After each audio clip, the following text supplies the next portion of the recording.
ข้าพเจ้าซื้อบีมัวต่อจากนี้ไปข้าพเจ้าเองจะมาอธิบายประวัติการของเมืองแมวหรือว่าอดีตเมืองแมวให้พ่อแม่พี่น้องทุกคนอยู่ในเมืองเราได้เรียนรู้เป็นประวัติศาสตร์และเป็นการเมืองแต่นี้ต่อไปปี1946เวลานี้ฝรั่งเศสเป็นผู้ควบคุมในอินโดจีนคือเมืองลาวเมืองเวียดนามและเมืองเขมรแต่ฝรั่งเศสจะเอาเมืองลาว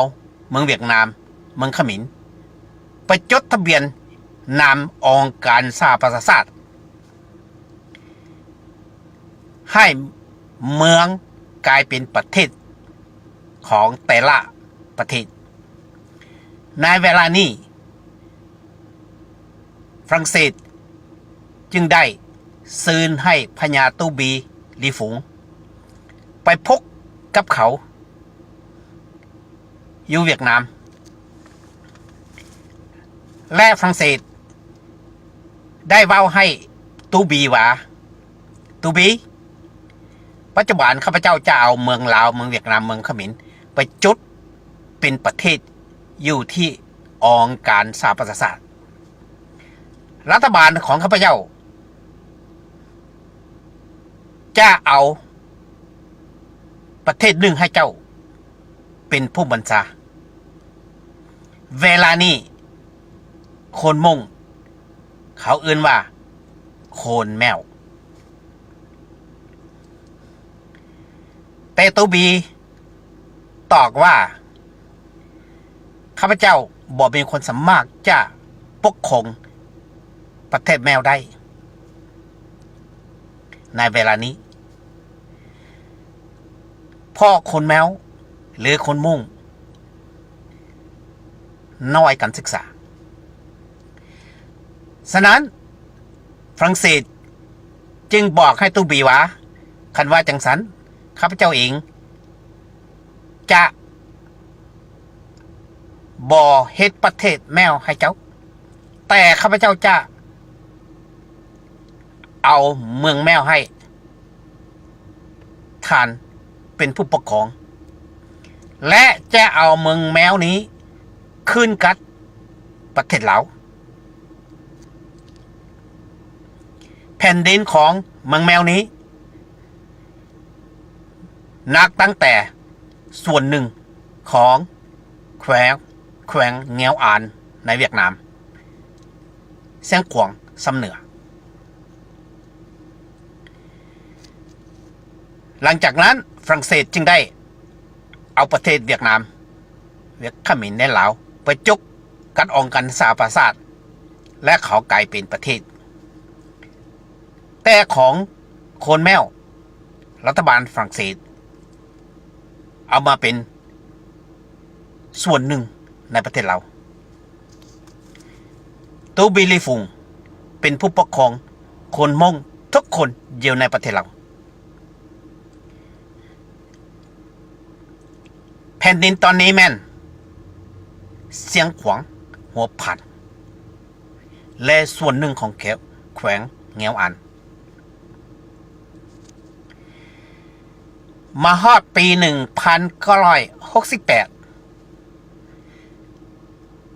เสด็จเจ้าสุมนาและสุพรรณวงศ์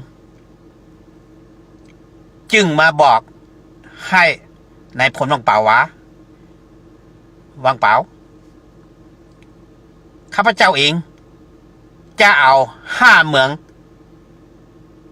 มาแลกเปลี่ยนเมืองแมวคือเมืองเวียงสายเมืองเวียงฝ้า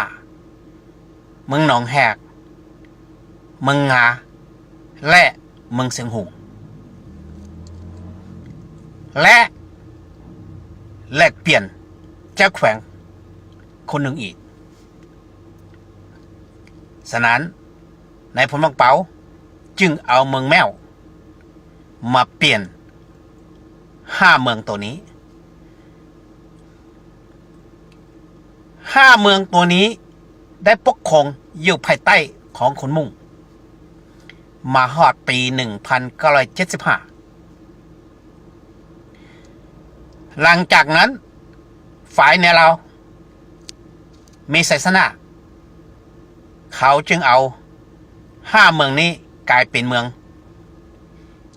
เขตพิเศษเขตพิเศษคือเขตที่ฝ่ายในเราตั้งชื่อว่าเจ้าฝ่า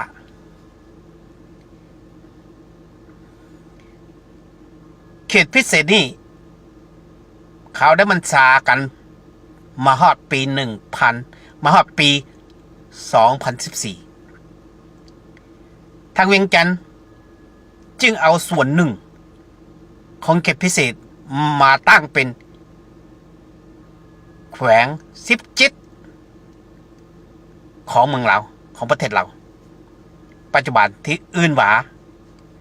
แขวงไสสมบูรณ์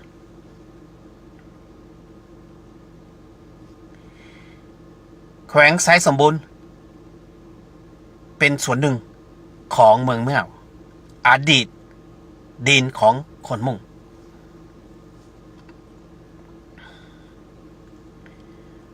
พ่อแม่พี่น้องที่หักแพง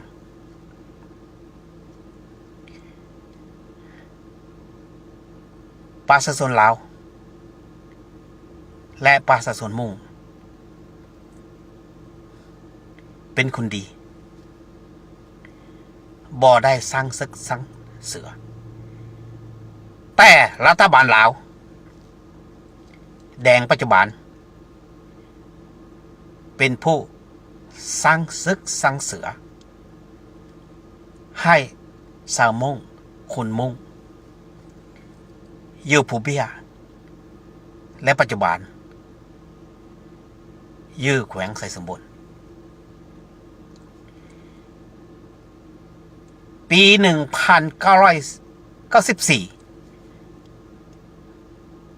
ประธานาธิบดีวรจิต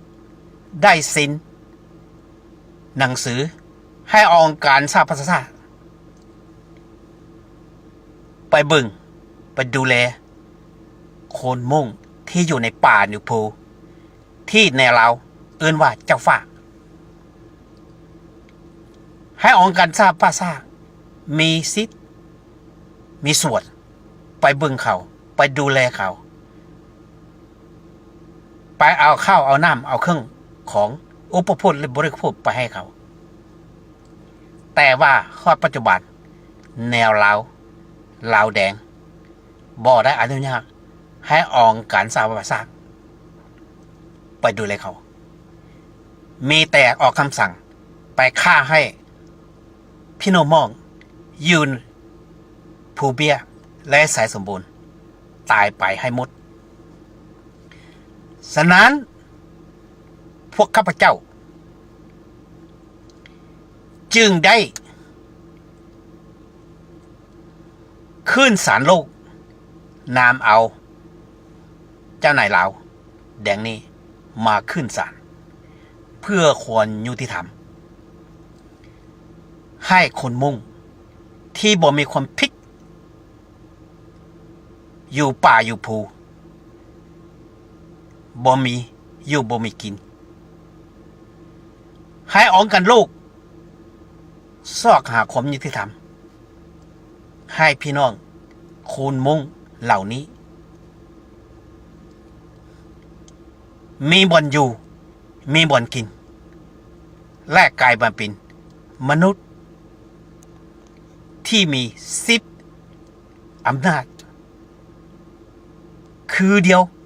ทุกคนอยู่ในเมืองเราและอยู่ในโลกฉะนั้นมื้อนี้ข้าพเจ้าจึงได้มาอธิบายอดีตเมืองแมวหรือดินของคนมุ่งนี้ให้ทุกคนในเราเป็นผู้รู้จักประวัติกัน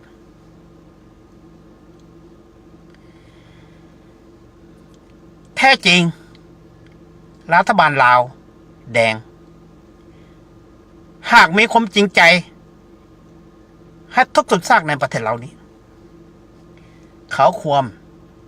จะปฏิบัติตามคำโฆษณาของพวกเขาที่อื่นว่าป่าซาโซนเป็นเจ้านักพักได้รักเป็นผู้นำพาแต่ความว่าเหล่านี้เป็นกันตัวยั่วเท่านั้นรัฐบาลลาวแดงบ่ได้ให้ประชาชนเป็นเจ้าเขาเฮ็ดให้เฮ็ดนาอยู่หลังของประชาชนป้าให้ประชาชนทุกข์ยากตายบักหัวหน้ามันมีเงินฮอดหลายล้านเฮ็ดเฮือนดีๆซื้อโลกวิโก้งามๆและเอาเงินนั้นหลายล้านไปฝากอยู่ที่ธนาคารโลกอันนี้แม่นประชาชนเป็นเจ้าบ่อันนี้คือการสอนลากบังหลวงของพวกมันถ้าประชาชนเป็นเจ้าประชาชนมีสิทธิ์เลือกในบ้านตาแสงคณะเมืองเจ้าเมืองคณะแขวงเจ้าแขวงสภาผู้แทนราษฎรตามความสามารถของผู้อาสาสมัครและเสียงของประชาชน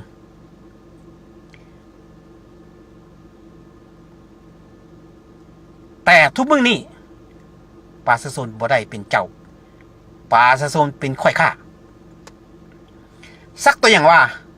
ไปเรียนได้ครูเรียนได้หมอจะต้องได้จ่ายเงิน3-4 ล้านให้รัฐบาลและให้เวียกฟรีๆ 4-5 ปี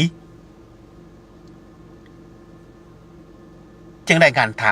ำหลายข้างหลายคนบ่มีเงินทันเสียเงินไปแล้วล่ะแต่ว่าลูกสาวลูกสายลูกหลานของพวกเราแดงนี้บ่ได้จ่ายเงินเฮียนห้องต่างๆแต่ได้เป็นเจ้าเป็นนาย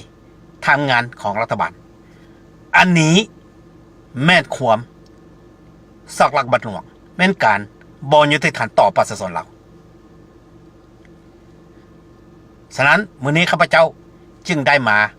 เว้าเป็นภาษาลาวให้พ่อแม่พี่น้องได้ทราบขอขอบใจ